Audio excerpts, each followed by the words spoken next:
Selanjutnya kami persilakan kepada Ibu Muamalah.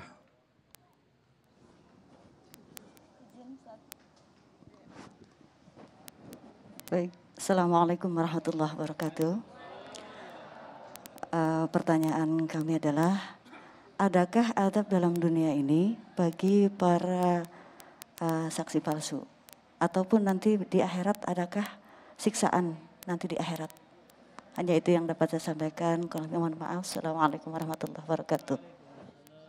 Silakan Kiai, berkaitan dengan azab ini Kiai. Dalam surat Al-Hajj, Allah perintahkan secara khusus untuk meninggalkan sebuah persaksian palsu, perkataan dusta. Wajtanibu qaul az-zur. Apa yang disebut dengan az-zur?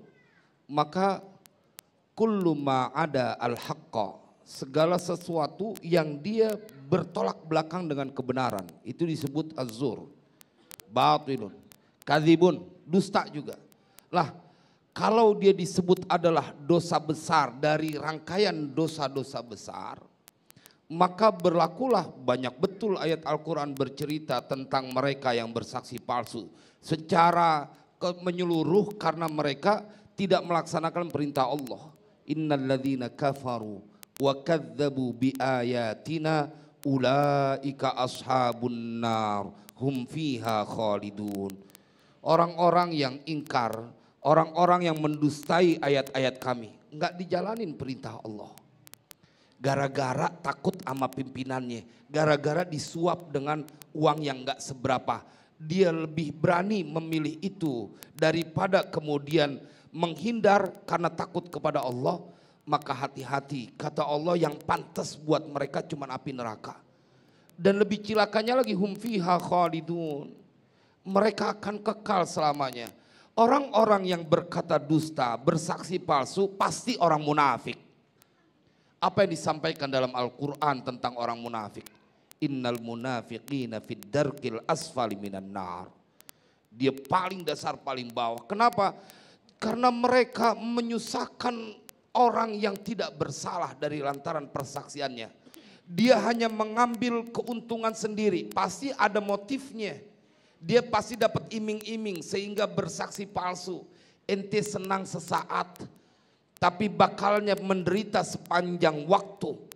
Ente membiarkan ada seorang ayah, seorang ibu yang menangis karena anaknya, gara-gara saksi palsu yang kau ucapkan, menjadi terhukum terpidana.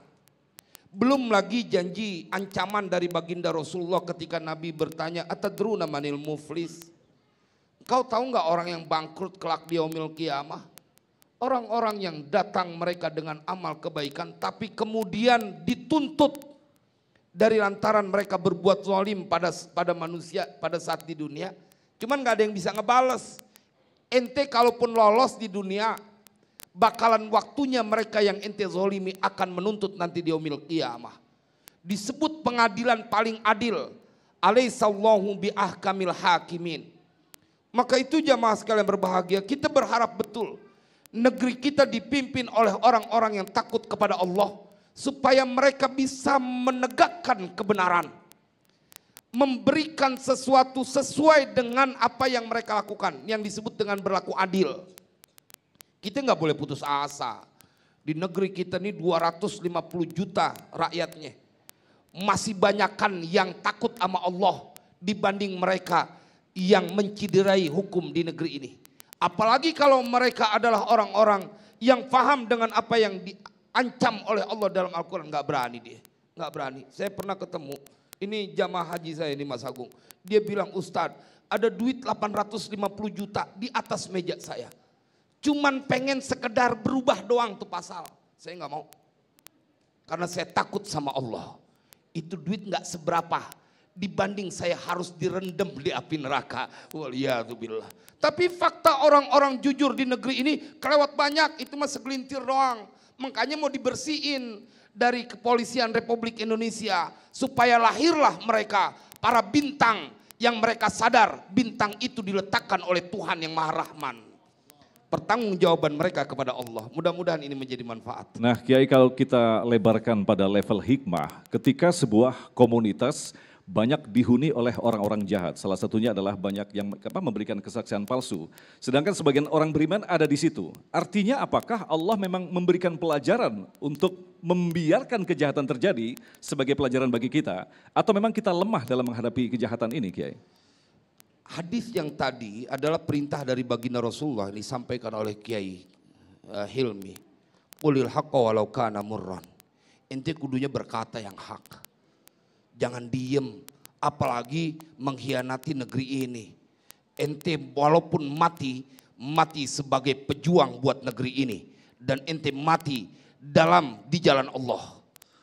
Kan orang-orang, para TNI, para polisi, orang-orang yang tidak pernah takut dengan mati. Karena mereka bahkan melewati pendidikan yang melampaui batas manusia rata-rata. Udah biasa tuh, sama pelor mah udah biasa tuh. Yang namanya latihan perang. Karena mereka garda terdepan buat jagain negeri ini. Nggak mungkin mereka kalau kemudian pendidikan pada saat mereka di militer maupun di polisi. Kemudian terbawa masuk ke dalam jiwa dan raga mereka.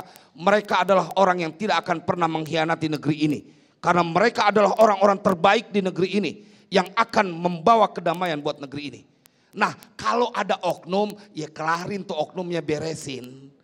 Karena sesungguhnya pendidikan apa namanya Pak Sabta Marga apa Pak namanya. Pokoknya yang pendidikan yang mereka rela menumpahkan jiwa dan raga buat negeri ini. Apalagi buat agama. Jadi mereka harus berkata yang benar. Apalagi kalau kemudian berbicara untuk kepentingan orang banyak. Saya yakin mereka adalah orang-orang terbaik. Bila kemudian ada orang yang kagak baik ke bawah ya namanya manusiawi. Makanya sekarang waktunya untuk menyingkirkan kebatilan dari negeri ini.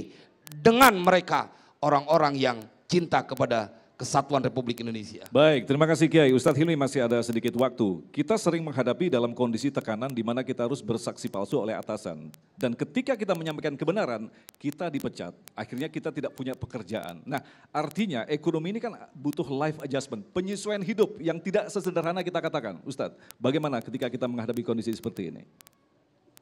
Kebenaran pasti memiliki resiko Mas Agung. Ya, jika kita menutupi kebenaran dengan alasan demi perut kita sendiri, demi ekonomi, mungkin perut kita akan selamat, ekonomi kita selamat, tapi betapa banyak orang yang akan terzolimi oleh gara-gara kita menutupi kebenaran itu. Ya. Orang akan mengenal dia, walaupun mohon maaf dia miskin, dia tidak mampu, ekonominya compang-camping, gara-gara dia berkata benar, orang akan mengenalnya sebagai pahlawan. Dibanding dia ekonominya selamat, rumah tangganya selamat, orang akan mengenal dia sebagai pecundang dan pengkhianat bangsa. Amar ma'ruf, nahi mungkar memang memiliki resiko yang besar. Karena itu hanya orang-orang pilihan yang berani mengembannya. Baik, terima kasih Ustadz Hilmi.